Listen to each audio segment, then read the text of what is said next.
Do you live in a world filled with corporate data? Are you plagued by siloed departments? Are your lackluster growth strategies demolishing your chances for success? Are you held captive by the evil menace, Lord Lack? Lack of time, lack of strategy, and lack of the most important and powerful tool in your superhero tool belt, knowledge. Never fear, Hub Heroes. Get ready to don your cape and mask, move into action, and become the Hub Hero your organization needs. Tune in each week to join the League of Extraordinary Inbound Heroes as we help you educate, empower, and execute. Hub Heroes, it's time to unite and activate your powers. Before we begin, we need to disclose that Devin is currently employed by HubSpot at the time of this episode's recording. This podcast is in no way affiliated with or produced by HubSpot, and the thoughts and opinions expressed by Devin during the show are that of his own and in no way represent those of his employer. Yeah, sadly, we do not need all that legal language this week. Devin is out. He has left us to our own devices, Max and George. Can we handle it? Do we think we can handle it? Oh, yeah. Yeah, we're ready to rock and roll. Yeah? Okay, I'm going to be perfectly honest. Both of you are way too calm and chill right now, which usually means things are about to become catastrophically chaotic. It might get that way. Okay. All right. Well, ladies and gentlemen, HubSpotters of all stripes, welcome back to another episode of Hub Heroes. And George, I want to start off today's conversation by giving you a pretty big shout out. You rolled out probably one of the most epic Why Go HubSpot guides for growing businesses I have ever seen. It's pretty dope. And your goal was to make the business case for HubSpot overall, but also give a thorough overview of each platform. And this is going to lead us nicely into our discussion. But just for the listeners at home, why was it important for you to make this guide specifically? Yeah, I mean, listen, there's a lot of, I should be ready with the button. There's a lot of humans out there who either aren't using HubSpot in general or aren't using all of the hubs that they could potentially be using to gain the growth, the streamlined processes, the just ability to do business in a better way and create a better experience. And also, I think what this guide does really good, because it's why go HubSpot. It's not why go HubSpot marketing, why go HubSpot sales, like separate pieces. It's one piece that is looking at it as like a holistic, dare I say, like customer platform view of what HubSpot is actually building. And so, it's let's be honest, attract new folks who aren't using HubSpot. B, educate those who are using parts of HubSpot that maybe should use more. And C, just a really value-packed piece of content around all the things that you could be thinking about and doing with HubSpot. You know, what was fascinating to me about this guide as I was reading through it, because you and I talked about it earlier this week, which is what is leading us into today's discussion, is that answering the question, why go HubSpot, has radically changed over the years, because HubSpot has challenged us all as businesses and organizations, marketers, leaders, whomever, to grow better. And I think we had a much more one-dimensional understanding of what that was many, many moons ago. Growing better was through inbound marketing. And then it was inbound marketing and sales. But then they started going deeper into what makes businesses run, their operations, right? So you and I were talking about this earlier this week, because we actually haven't, as a group, talked about the Operations Hub specifically since the beginning of last year. Wow. It's been a really long time. And the HubSpot Operations Hub, let's all be clear, has been around since 2021, which was, I had forgotten that. I thought it was much newer. And George, you and I were talking about this earlier this week, because even though it's been around now for 3 years, it is something that still seems to confuse a lot of people. There's still a lot of confusion around, well, when we say operations, what does that mean? Who actually is this hub for? So we wanted to take some time today to revisit this hub and specifically talk about operations the way we talked about customer delight with Christina Garrett, right? Like, what actually is operations? Who is actually responsible for it? And since HubSpot Operations Hub is different, I think, than a lot of the way other hubs are constructed, it's created some gray, some vague. So, George, to kick us off, can you give the folks at home a quick refresher on what HubSpot Operations Hub is? And when we say operations, what does that even mean? Yeah. So the way that I like to look at this and kind of think about Operations Hub, it by the way, is dramatically different than any hub. And I think that's probably half the problem is like it's called a hub, even though I wouldn't call it a hub. Like Marketing Hub, it's marketing, a set of marketing tools. Sales Hub is a set of sales tools. Commerce Hub is a set of tools for doing commerce and actually getting paid. Operations Hub is a set of tools that make all of those tools be more awesome, right? Operations Hub is about data hygiene. Operations Hub is about extending what you can do with things like workflows or custom coded bots. It's about making certain things that right now, if you don't have Operations Hub, might feel very manual, making them very automagical. When you start to think about like data quality and properties and automatic deduplication based on properties and some of these other things that we're going to get into, it really does streamline the processes that are wrapped around multiple hubs inside your portal. So that's how I think about Operations Hub. I think that's also why it might be somewhat confusing to people. And also, let's be honest, it's one of the hubs, air quotes, that has kind of the less features than any other hub, but those less features might be more powerful. Interesting. So let's dig into the second part of my question there, which is really kind of digging into how people define the operations of their business. And I like what you said there just now about the fact that because it has fewer features, it showcases fewer bells and whistles, its power might be missed, right? And I think when we think about growth, we think about the shiny stuff, right? It's kind of the way I like to think about it is when you think about you're rebranding a business, right? You immediately want to jump into like logos, fonts, colors, design, aesthetics, visuals. But that's not where you're supposed to start, right? You start by having conversations about, well, who is your audience? What are your goals? What are your core values? The things that inform those decisions. And I always notice people get kind of bogged down. I don't want to do it. I want to look at the cut. Have you seen this pretty beep boop thing on the internet? I want to look like that. And I almost think about operations the same way, right? We want to have the efficient marketing, the efficient sales, the efficient service, but there is some core operational stuff we need to master as businesses in order to do that. Yeah. Well, right. And let me even go at like, I love your analogy, but to me, it's even a little bit like this. So when you think about a house, you think about the house as being finished. You think about the house with the drywall and the paint and the wallpaper and all of that stuff. But imagine if when you were building that house, somebody used the 2x4s that actually already had termites in it, or they used 2x4s or 4x4s that are already rotted.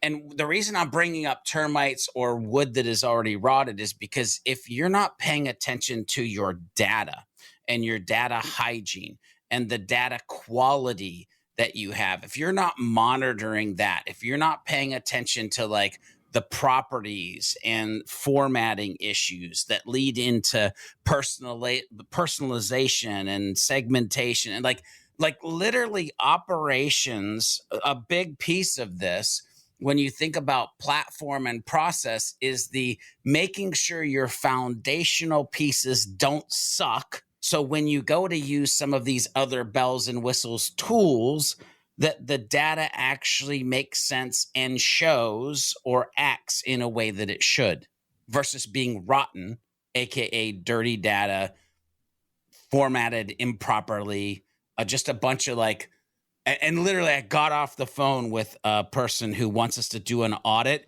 and their words, not mine, our HubSpot portal is garbage. We need to know how to fix it. Max, Yeah. I want to ask you a question really quick. What's up? Hi, buddy. What's up? I also want to hear from you. Yeah. So when you were at HubSpot, obviously, you spent a lot of time basically as an organizational and operational therapist for companies. Yeah. Right before you went over to Happily. And I'd be curious to hear from you, from your perspective, how did you see most organizations struggle to wrap their brains around what operations within their business actually was?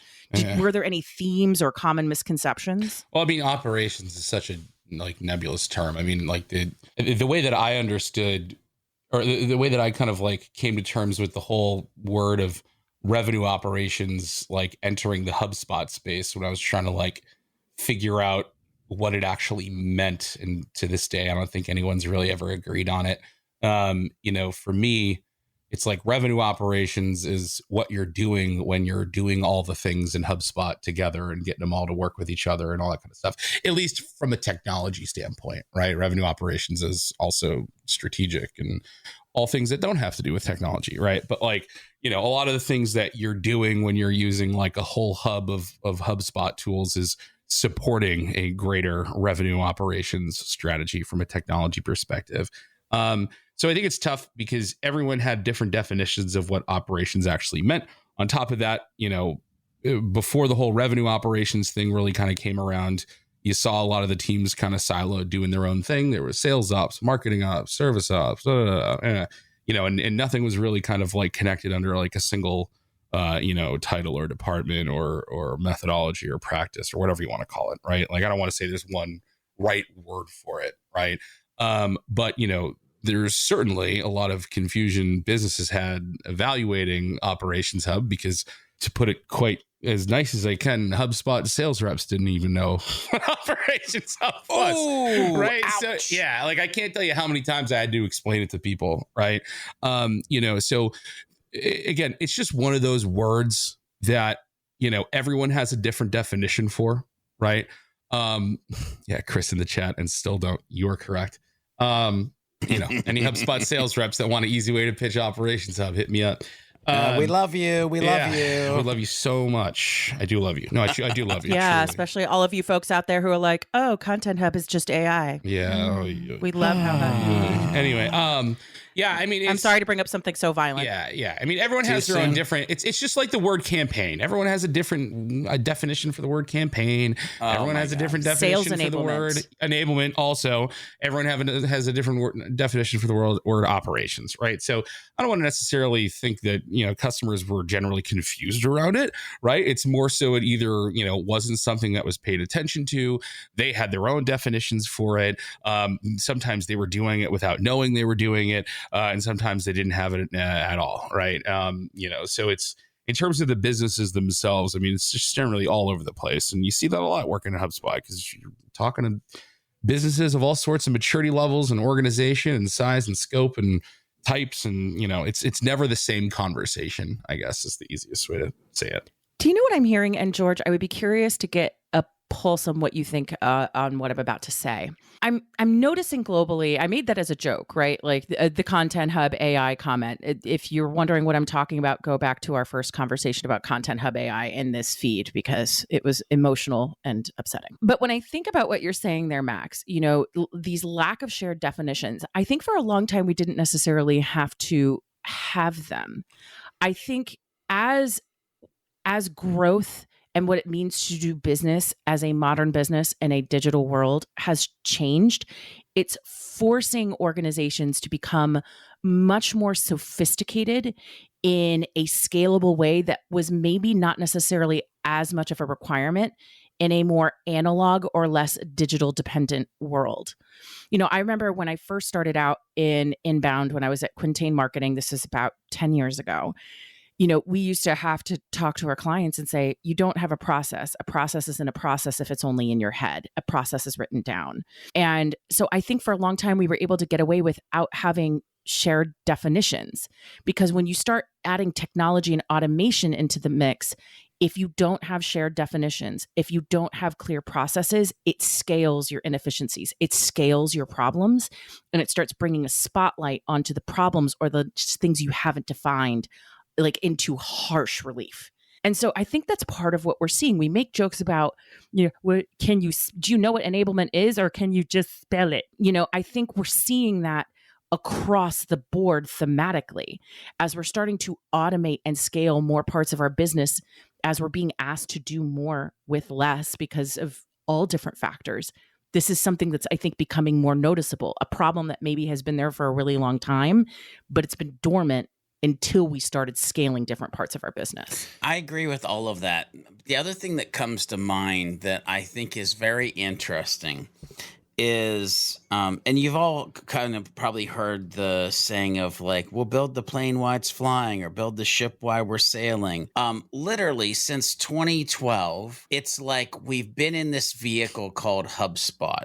And let's just call it like a Volkswagen Bug in 2012, right? And we're driving down the road and we're trying to do better business and we're trying to be more human. And all of a sudden we get to like 2014, 2015. We're still driving the VW Bug, but we look around and we realize, holy shit, I'm in a Mitsubishi Cordia. Like, how'd that happen? I thought I was in a Volkswagen Bug. And we're driving down the road and we're trying to do better business. All of a sudden we realize it isn't an automatic anymore. It's a stick shift. So now we need to figure out what a freaking clutch is and how that works. And so then we're driving down the road a little bit further and we get to like 2018, 2019, 2020. And we look around and we're like, oh my God, like I'm in a Lexus. I thought I was driving a Mitsubishi, but originally I was in a Volkswagen Bug. We haven't ever gotten out of the car. We're still using the vehicle that is HubSpot, but it's literally changing around us. We haven't gone in to look at what has changed in the engine, the fact that we now have a turbo in there, the fact that it's a timing chain, not a timing belt, the fact that there's all these, we got a new CD player. It used to be a tape deck. Shit, when we started, it was an 8-track. And here's the yeah, we're gonna get canceled. That was a little late, but we're still gonna get canceled. But like, here's the thing. Yes, like, George, because you always say the worst stuff. This is literally what's happening in the HubSpot ecosystem. Is all of a sudden we're driving down the road, and it's a completely different vehicle. And so if we take this and we dive into this conversation, or specifically to Operations Hub. When all of a sudden we're driving a vehicle that has this additional part on it, and which, by the way, if you were to ask people before Operations Hub came along, what are the two places that you have the most difficult time in with HubSpot? One would have been reporting. The second one would have been workflows. Well, holy crap.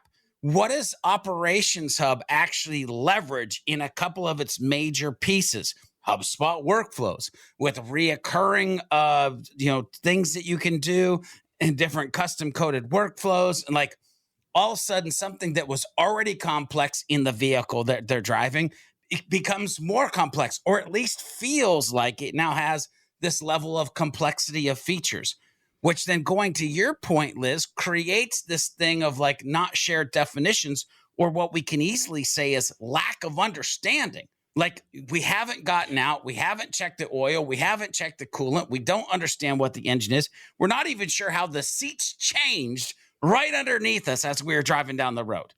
So, of course, people are confused and they need this, terminology and new understanding. And they need to be able to be okay with what's happening in the ecosystem. We talked about it last week, but this rapid development of this car called HubSpot that we're driving down the road is somewhat insane at this point of trying to keep up with it.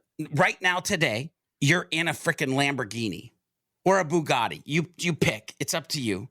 But what vehicle are we going to be driving in 3 months or 6 months? I have no clue, because it's always changing. Something hopefully with bigger bucket seats. Well, big bucket seats is good. No, so, George, when I hear you saying these things, honestly, when you said that whole thing, build the boat while we're sailing it, I had just like Vietnam level flashbacks to all the different startup cultures and agency cultures I have been a part of. Yeah. Because whenever people say that, it's like, guys, at some point we do actually have to have a boat. We can't perpetually be in a state of building.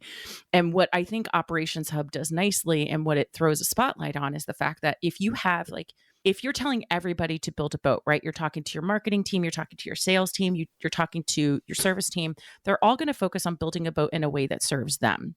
At some point, you need someone who's focusing on the entire boat, all the teams together to make sure none of us sink. And that's where holistic overall operations comes in.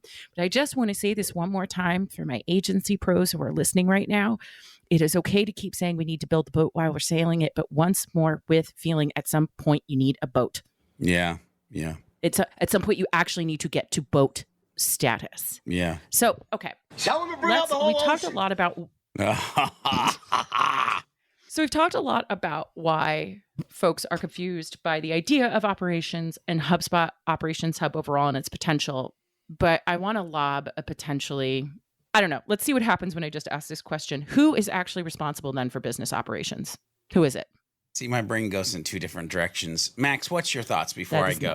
I mean, again, this is one of those things where I don't think there's one right answer for it, right? And it also, I think, depends on ultimately the answer is the COO, right? If you don't have a COO, I mean, it's whoever is in charge, making sure people are setting up processes and things like that.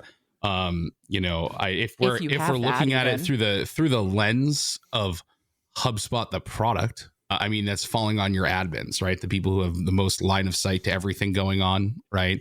Maybe you have a revenue operations team. Maybe you just have one or two, more siloed teams, things like that. It's got to be somebody, right? And I think it's not so much more like who's responsible for it is like, why is it important to have someone responsible for it, right?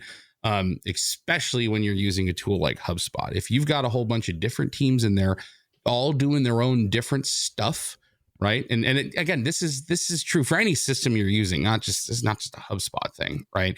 If you've got, multiple teams that are all using their own technology or in charge of their piece of that same technology, and no one is, considering like, well, what if we do this thing here? How's that going to affect, team number 2 and what they're doing and the things that they've set up for team number 3 and like all this kind of stuff.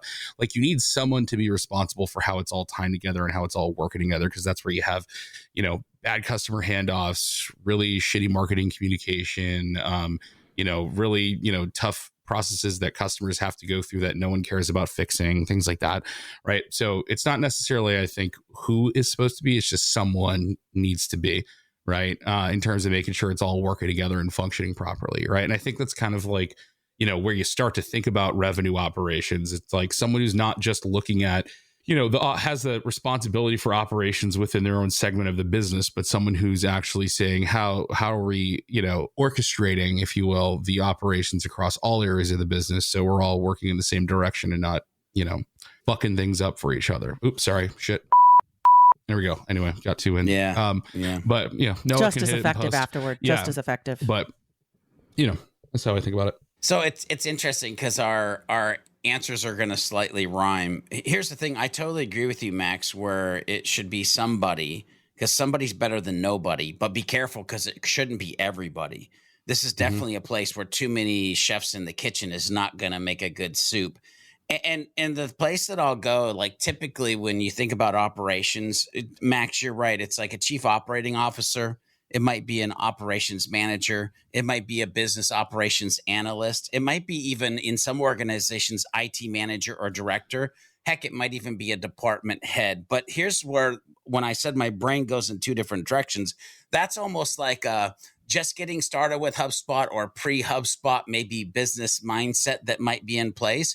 But when you talk specifically, people listening to this podcast, if you have HubSpot and you have multiple hubs, like literally this is the super admin should be the person paying attention to operations and what the operations hub can do. And if you're sitting here listening to this and you're like, well, I don't have a super admin in your organization. Actually, you do. You've at least you just got haven't, one. Yeah, you haven't defined them yet. And it might be you, by the way, because if you're doing the thing and paying attention to multiple departments and multiple hubs, you're a super admin. You just don't know it yet. And so when the conversation comes to should we upgrade to Operations Hub Starter, Pro, or Enterprise, or who should be digging into these features and seeing if they're right for what we need to fix the potholes that we have, guess what? It's probably you with a slight conversation to whoever pays the bills to be able to actually buy the dang thing. I am having way more thoughts and opinions during this episode than I thought I would. I'll be honest, because like I'm the content nerd, right? I didn't think I was going to get as hyped up about this, but I have a thing I need to throw out here to you, George and Max, because when I think about the organizations that I have worked with, some of the organizations that I do work with, and I think about the way most people hire and have historically hired HubSpot expertise into their company, usually they're not hiring a HubSpot specialist specifically. Often, in many cases, they are hiring a marketer with some sort of marketing automation expertise where it is a delegated responsibility that falls under a much more focused discipline, a marketing person, a this, a that. And so I love this idea of what we're talking about from the ideal state of you likely already have a HubSpot super admin in your care. That's true, but that also may look like for many of the people listening to this podcast, an inbound marketing or specialist or content marketing manager, where that's part of what they do, but it's not all of what they do, and they were brought in as part of a specific team. So when we look at it through that lens, and like George, you even when I said earlier when Max was talking about, whomever is in charge of your operations, part of me wanted to go, bold of you to assume that many of these organizations have someone in charge of operations. True. Often it's like delegated as weird responsibilities. You kind of own what you own. And most of the organizations I talk to do not have that. Yeah. They're not that mature or sophisticated, not because they aren't mature or sophisticated organizations.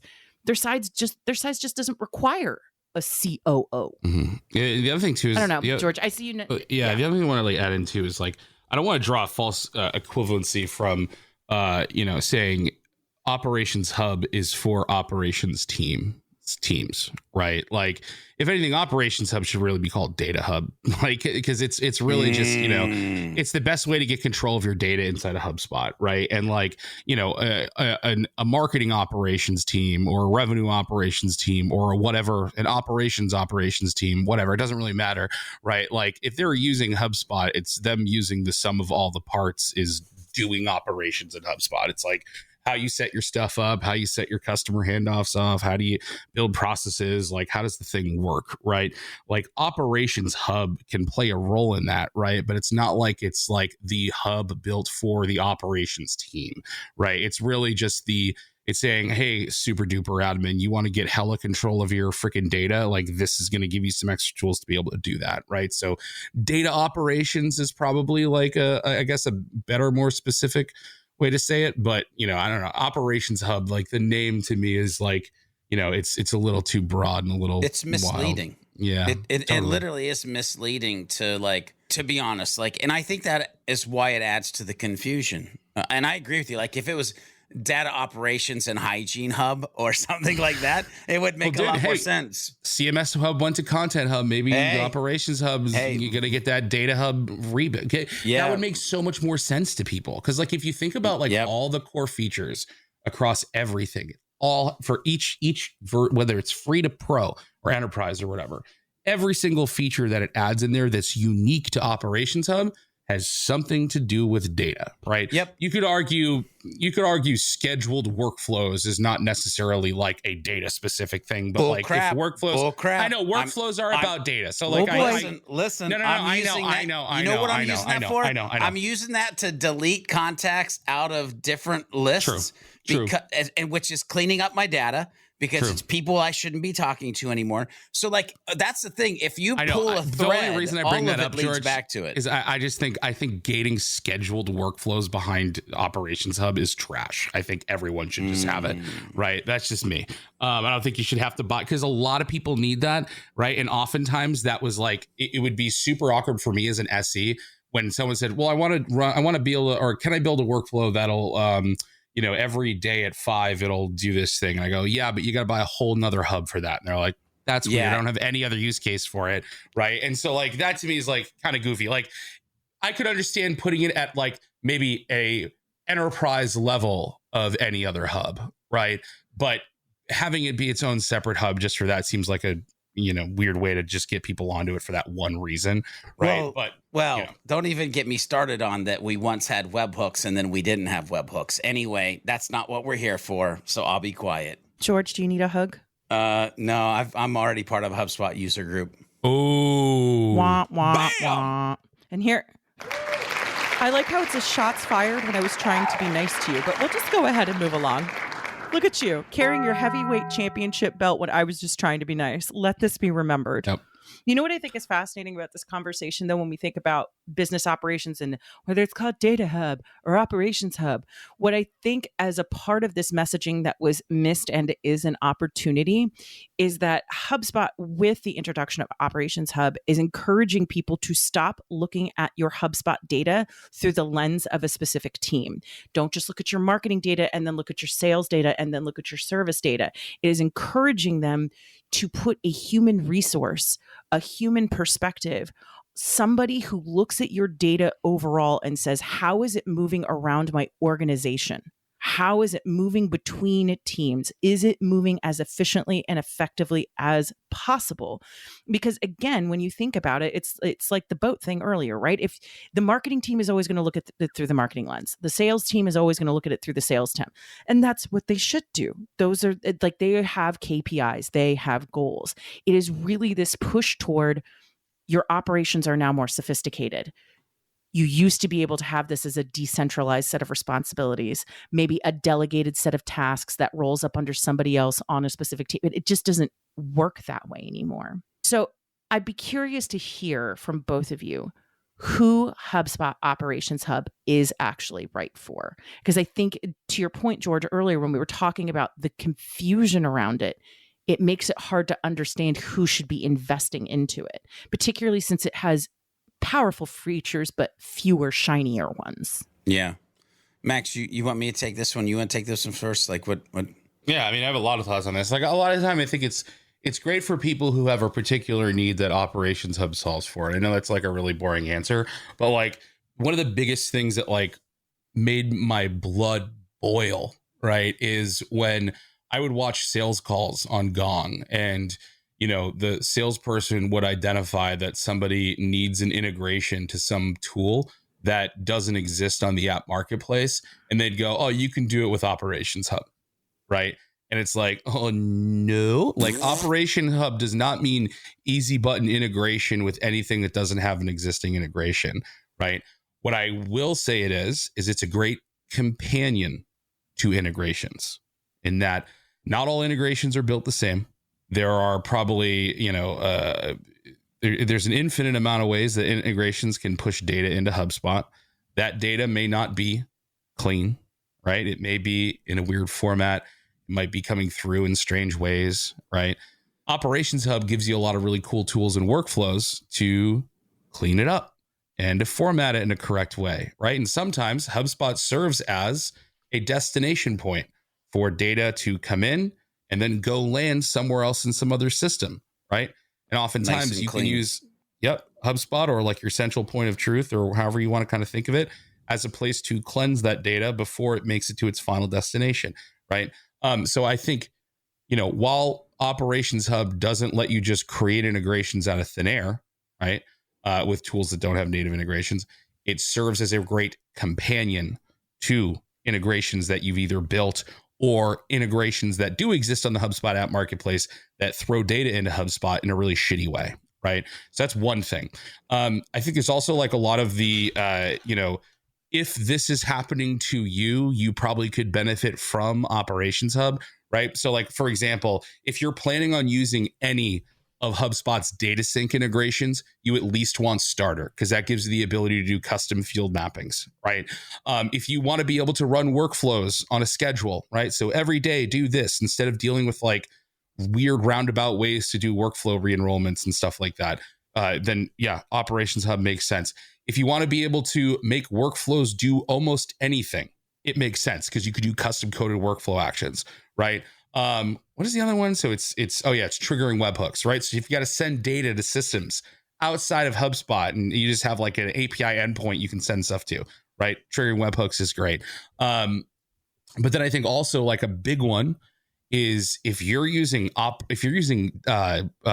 business units and you have like multiple teams with multiple brands and a lot of different like teams working inside of HubSpot, and they're all putting like their own properties and like all this stuff that's like relevant to one team but not another, data sets in Operations Hub Enterprise is going to be your best friend, because you can enable those teams to create reporting using data that's just relevant to them, instead of going into the custom report builder and seeing everything in there and making it really confusing and adding a ton of friction to those different teams needing to report on stuff, right?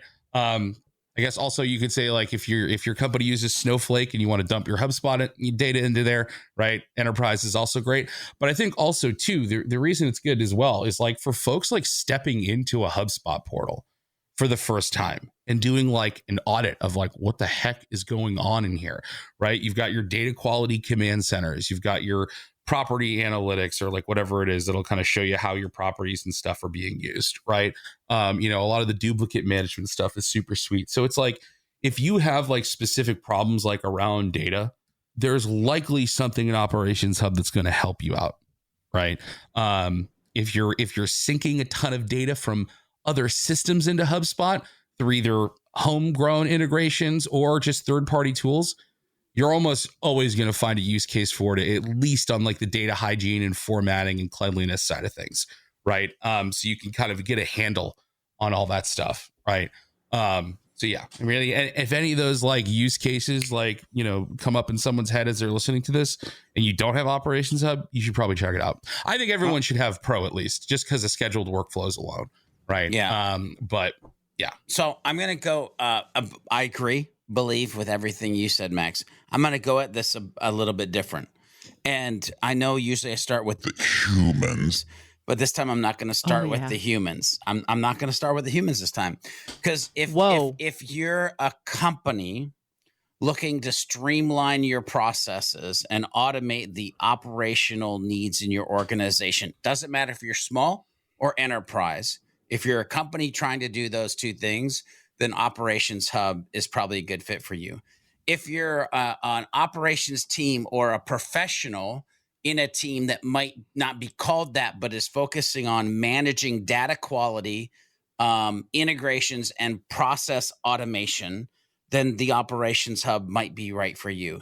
If you are handling the system integrations and you require these deep, dope, custom automation solutions that will tie into, like Max kind of said, the partner or the sidekick, if you will, to those, then like IT would be good. Technical, teams. These would be reasons why they might be a good fit for operations. If you start to think about individual departments, all of the individual departments will enjoy clean data, will enjoy automated workflows, will enjoy integrated systems that are tightly integrated together with things like data sync to enhance their efficiency and effectiveness. So this could be marketing, sales, service, whoever. Heck, if your company is sitting here and you actually have a position that is a data analyst, the individuals who have to focus on advanced reporting and data manipulation capabilities, Max mentioned data sets, but even just being able to report on freaking clean data is beautiful, right? So any of those things that you need, or if you're any of those types of people, humans or companies, then you're probably heading in the right direction. And Max, I would agree with you. Like, starter's cool. You can do data sync and custom fields, but when you get into Pro, Operations Pro,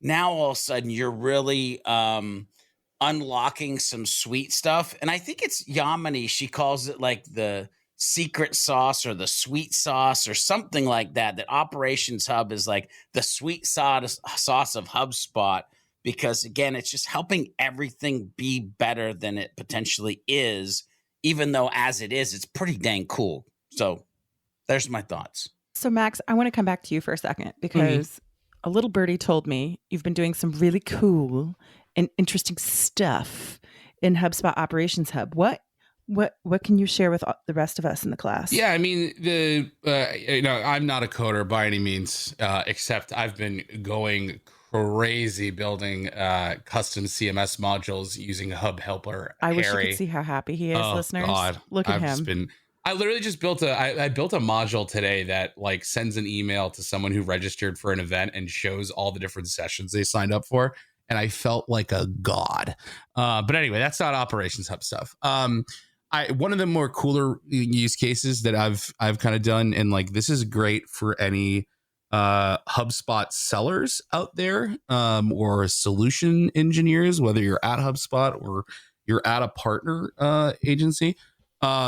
Something that I really always struggled with, when I was in a role selling HubSpot, was having like good demo data to be able to like demo HubSpot with, like make it look like the portal is lived in and alive and breathing, right? And so like things like contacts moving through life cycle stages, deals getting created, and being able to like move through different stages and either close win or close lose and stuff like that. So like when I brought up reports, I wasn't bringing up a report that had like a bunch of data that was brought in like 2 years ago, and I had to like awkwardly filter it to make the reporting not look stupid, right?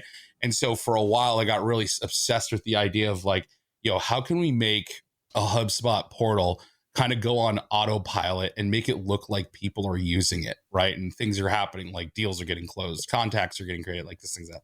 And life cycle stages are being changed. Life cycle stages, lead statuses are being used. Yeah, all this kind of stuff. Different records are getting created, all this kind of stuff, right? And I sat there for a while and I was just like, man, if there was like an app that you could just do a random number and then split a branching workflow based on that random number, right? And be able to do a different outcome, right? Either create a record or move a stage or do something.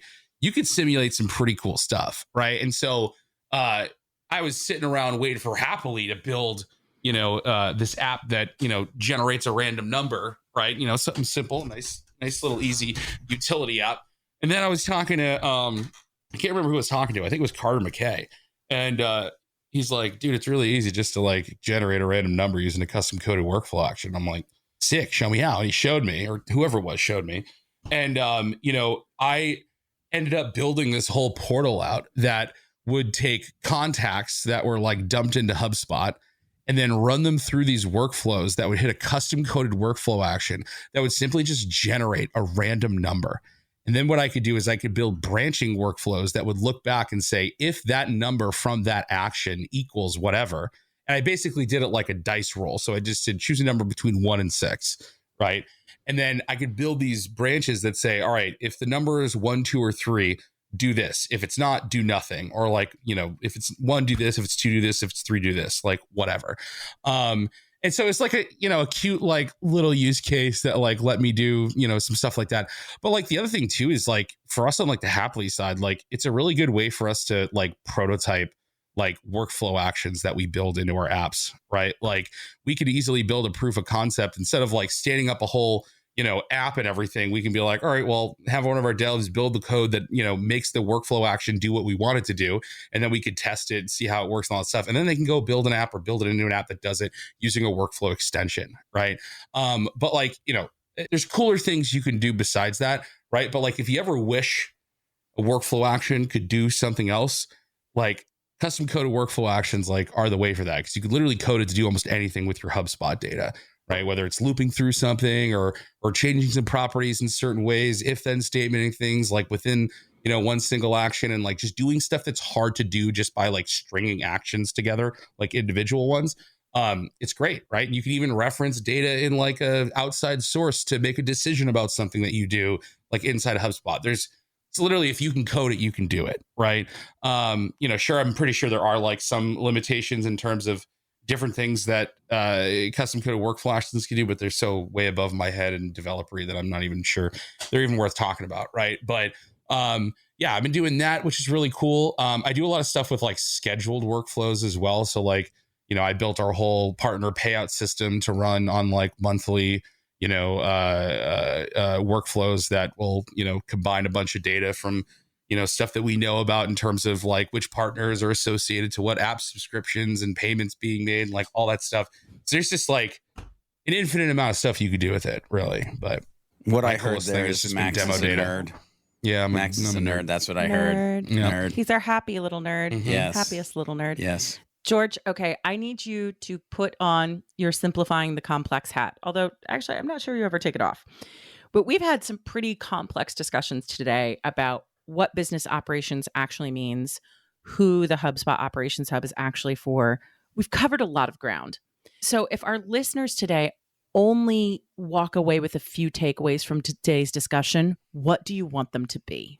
Yeah, I think there's a couple things, whether you can get Operations Hub or not. My hopes is that in the future, by the way, this is not an upsell, but in the future, I hope that if you don't have it, you can get it. Fundamentally, data hygiene, deduping contacts, keeping a shiny, clean HubSpot portal is one of what should be your main focuses on a daily, weekly, monthly basis. There's ways that you can do all of this manually, but again, much of this becomes automagical if you have HubSpot Operations Pro. The other thing that I would want people to think about is as fast as everything is changing, business, the way we sell, the way we service, the things that humans need from us, knowing that you can reach into your pocket, AKA HubSpot workflows and custom coded workflows, and you can extend what is already super powerful for all of your departments with a nicely strategized, optimized, and created custom coded workflow that when it's in place, people just step back and go, holy crap, that feels like magic. So that's the two things is one, be hyper focused on how do you have the dopest, cleanest data hygiene portal possible to man, and how can you enable yourself to extend the needed functionality for the teams to do the things that they need to do. Fantastic. Love it. I think we got it. Okay, well then, bye everybody. See, I miss the days where we used to have like a poem or like something weird, or dude, the poems are probably crazy that we could make on ChatGPT. Roses are red, violets are blue. God. We love HubSpot Operations Hub, and you should too. Wah, wah. Okay, Hub Heroes, we've reached the end of another episode. Will Lord Lack continue to loom over the community, or will we be able to defeat him in the next episode of the Hub Heroes Podcast? Make sure you tune in and find out in the next episode. Make sure you head over to thehubheroes.com to get the latest episodes and become part of the League of Heroes. FYI, if you're part of the League of Heroes, you'll get the show notes right in your inbox, and they come with some hidden power-up potential as well. Make sure you share this podcast with a friend, leave a review if you like what you're listening to, and use the hashtag HubHeroes Podcast on any of the socials and let us know what strategy conversation you'd like to listen into next. Until next time, when we meet and combine our forces, remember to be a happy, helpful, humble human, and of course, always be looking for a way to be someone's hero.